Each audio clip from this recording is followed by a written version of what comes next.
सीझनच्या पहिल्याच भाऊच्या धक्क्यावर आपण रितेश देशमुखचा तो रुद्र रूप बघणार आहेत जो आतापर्यंत कधीच नाही बघितला। त्यावर रितेश देशमुख चक्क दिव्या शिंदे म्हणजे सरकारवर घेणार आहेत खूपच मोठी ॲक्शन। भाऊच्या धक्क्यावर तन्वी आणि दीपालीची क्लास लावल्यानंतर रितेश देशमुख दिव्यासोबत इंटरॅक्ट करताना म्हणतात, आता माझ्यासोबत इंग्लिशमध्ये बोल, मला बघायचं आहे तुझी इंग्लिश किती फास्ट आहे।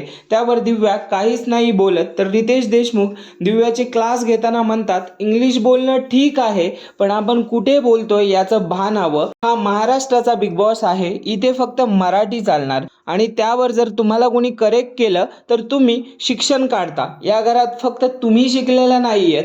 त्यावर दिव्या काहीच नाही बोलत आणि रितेश देशमुख आणि महाराष्ट्राची माफी मागतात। त्यावर रितेश देशमुख बोलतात, बाहेर तर तुम्ही मराठीमध्ये छान छान भाषण देता, मग ते इथे पण द्या पण फक्त मराठीमध्ये। त्यावर दिव्या ॲग्री करते। आपल्याला काय म्हणायचं आहे या क्लासवर?